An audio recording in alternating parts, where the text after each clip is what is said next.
Good day. Today, I'll be reporting about investigation methods and equipment under the topic Hydrologic investigations in determining subsurface resources. The following is the content of the report. Groundwater resources may run into problems. Solving these problems depends largely on the amount and type of information available. Existing public or recently collected information can provide valuable insights into the nature and causes of groundwater problems.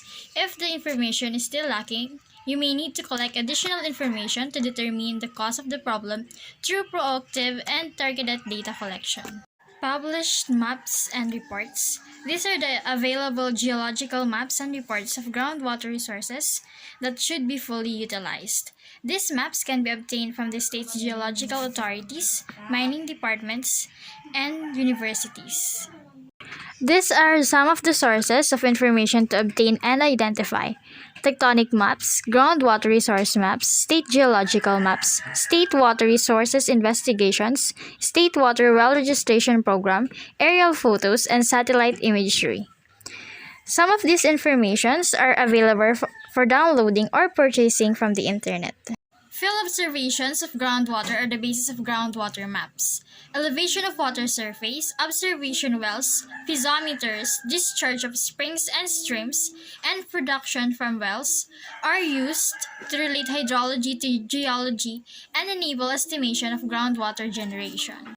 Elevation of water surface. Information about the location of the water surface is essential for creating a groundwater map.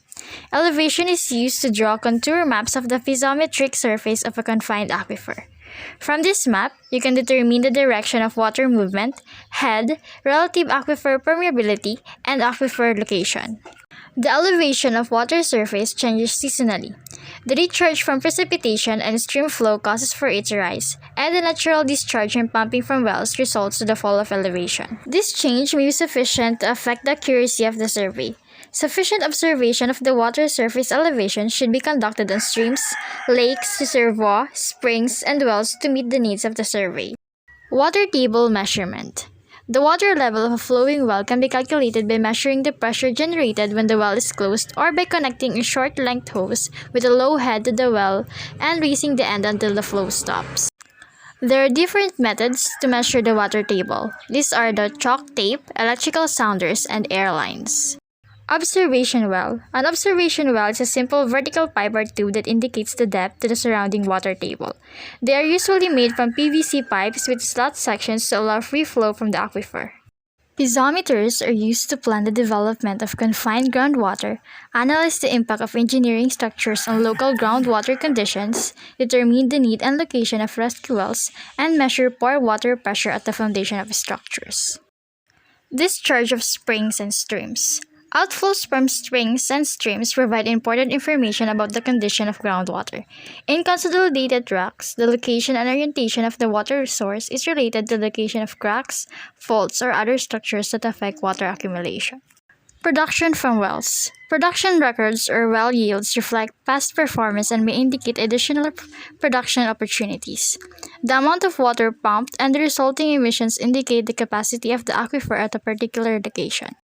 Permeability investigations, used to estimate the amount of water that can be extracted from a particular aquifer, the safe recovery from groundwater reservoir, and the time required to replenish such reservoir after pumping has stopped. Researchers have developed several methods for permeability investigations: laboratory test, aquifer test, equipment, water level measurement, discharge measurements, water level recovery method, and lastly, interpretation of aquifer test. There are two types of permeameters used to measure permeability in the laboratory. Constant head type. The amount of water flowing can be measured through a sample of known area and length within a given time. This type can be applied to relatively permeable materials. Variable head type, on the other hand, is suitable for relatively impermeable materials. The amount of water infiltrating from the samples is indirectly measured by observing the rate of decrease in the water level of the standpipe above the sample.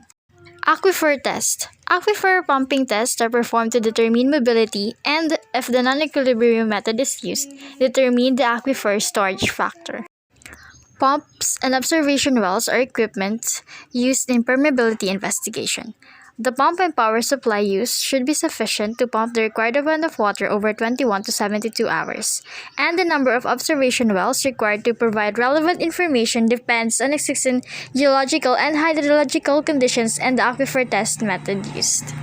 Water level measurement. Accurate testing requires accurate timing during the test. You need to record your start time of the test and the exact time of all measurements. If the drawdown is changing rapidly, the time interval between reads is short, and if the drawdown is changing slowly, the time interval between reads is large.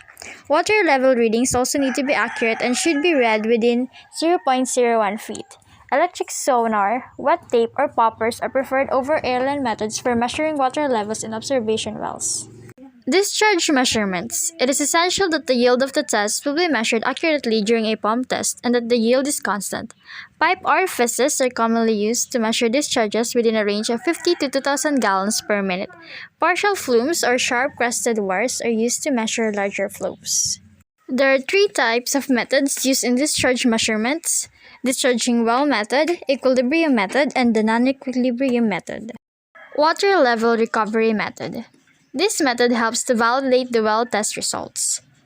Water level recovery measurements are made and recorded in the same way as the pump out test. These measurements are made at short intervals if recovery is fast and less often if recovery is slow.